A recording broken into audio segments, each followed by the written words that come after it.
A fired up Filipe Toledo there, taking on Conor O'Leary in the second semi-final. And the winner of this one will be surfing against Jack Robinson, who just won in an incredible showdown with Gabriel Medina and is into his second consecutive final. What a run for the surfer from Western Australia. Ronnie Blakey with Richie Lovett. Richie, your thoughts on this clash and just your thoughts in general after that last exchange? And we'll catch up on this heat. This is Filipe, a replay of his first ride. Gets into the tube, sitting nicely on the backhand. Drives all the way through, comes out. Now he starts to open up on the backhand. Just slams that final turn. Great way to finish. This is his second ride, so staying really busy in this semi-final and stretching out the first turn, driving down the line. Tricky, foamy section. And an incredible turn to finish off. So straight through the lip, he hit a huge. Oh, that looked. Looked dangerous. Well, his board snapped through the turn, so hit the weak point there, but that was huge. You know, he's been surfing great on both these boards, though. He has. Toledo on the outside. This is wave number 3 for the Brazilian, who is on a mission here, and he wants to keep that #1 position. Obviously, Jack Robinson getting into the final means that this is a crucial heat for Filipe to hang on to the yellow jersey, as we see the replay now. Comes tight off the bottom, slams it off the top. The redirect after he came off that first top turn was just lightning fast. And Filipe able to fit in 3 manoeuvres in the space of... Holding an edge over Conor O'Leary in their head-to-head matchups. 2 previous battles, both going the way of the Brazilian, as we see Conor on this backup board for the first time. Nice slice to get started. Wants through another carve, wants to change up that approach to the pocket and get steeper on the face. Get some more vertical hits in down the line, as he has to negotiate a bit of foam on the face, again going to the carves. And this wave needs something dynamic down the line here, as he starts to load up that speed again. He'll be aware of that as he hammers the end section there. Gets the fins free for a moment, and this one coming to a close on the inside, but kind of forced to repeat that same carving turn through the opening stages there. Yeah, it's you know, not to be critical of the way he's surfing, because he is performing exceptionally well. Great looking wave as it stood up out the back. This opening carve there, so much power. I loved it. That was sort of the highlight moment for me. The second one not as intense, and then through this section here you can see that the board's staying a little bit more horizontal. He is getting the full turn and wrap back into the pocket there, but it's that lack of vertical attack that is, you know, it's so much easier on your backhand to do. So I did like that last turn, though. He sort of got that one up a bit higher. Great combination for him and get him right back in this semi-final heat. But Toledo, you know, it just feels like he's building towards something special here at the moment. Here he is again. Nice wall standing up here. Drives up into the pocket. No. Just overcooks it a little bit, but that wave was running out of room. And he was just on point every single heat. It looks like he's going to get this one down the end.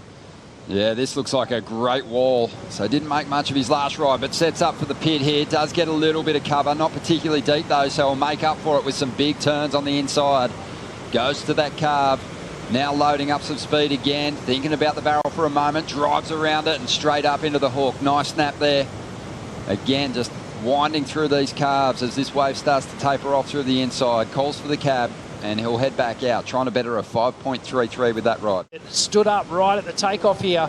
Actually thought it was going to bowl. He does a little reverse stall with the arm. Just gets a little shower cap, nothing too deep. And now he gets some good face turns going here. Squares up on this next one a little bit more. You can see driving around this section, harder off the bottom, tighter in the pocket. And then another couple of nice carves on the wave. I reckon there's maybe might have left a point or two on that one. Yeah, it was interesting the way it went, just down to the wire and the waves we got, and then I wasn't even thinking about anything on the last wave. I knew he got one, and it was just tunnel vision. So super nostalgic. You were just saying before that heat at Ulu's 6 years ago, you started the exact same and you actually lost the heat to him, and this heat you're like, nah, it's not going to happen like that again. Here goes O'Leary now, and just has a lot of speed as he now steps back on the tail pad of that board and goes to the pocket. A couple of big hits already, and this wave's starting to cup out, and he thought about the barrel for a moment, but hasn't really kind of worked out for him this wave. drifts the fins, but it's kind of a forced manoeuvre to finish this one off as we see the replay here.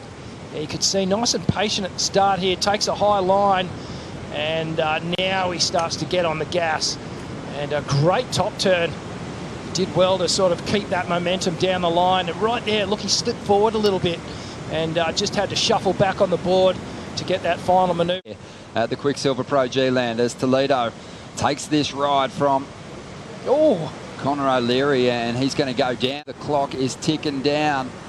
And have a look at this thing, reeling off, and he's going to get to his feet in time. So the Australian has the opportunity here to potentially turn this heat in the final stages. Couple of big turns to get started. Will it reel off again through the inside? O'Leary needs to get some more work done on this wave to get that requirement. Now just standing on the tail, waiting for this thing to steepen. Hits it, goes to throw the fins on the inside, just a couple of lip bashes. Not a whole lot of dynamite on the finish, but he did get a couple of big turns done on the outside. Rich, what are your thoughts? Oh, it's going to be close. My gut feeling is that it might be just a touch under. Beautiful looking wave from the takeoff. Composed himself, got the hit off the top to start things off, projects down the line. That was the money turn. And the big layback hook, and then a bit of weaving through this middle part here. But it never really stood up for him to go top to bottom. A moment where he can really get the tail free. Geez, he surfed it well. But yeah, like I said, my gut's just telling me not quite there. Well, here it is again. Really, that first snap, he maintained that down the line flow. This is the money turn for you, Rich. Oh, just lays right into it. That textbook layback hack there, gets a little release, and then sets the board in motion again down the line. And you can see judges' scores are coming in. Unfortunately, not enough for the Australian, but what a result. She's going to go charging up the rankings, but Filipe Toledo, he will be hanging onto that yellow jersey heading into the next stop, but he's still got one more heat to surf. It's the final of the Quiksilver Pro G-Land. He'll be up against Jack Robinson. Stick around. We've got the Roxy Pro G-Land final coming up next.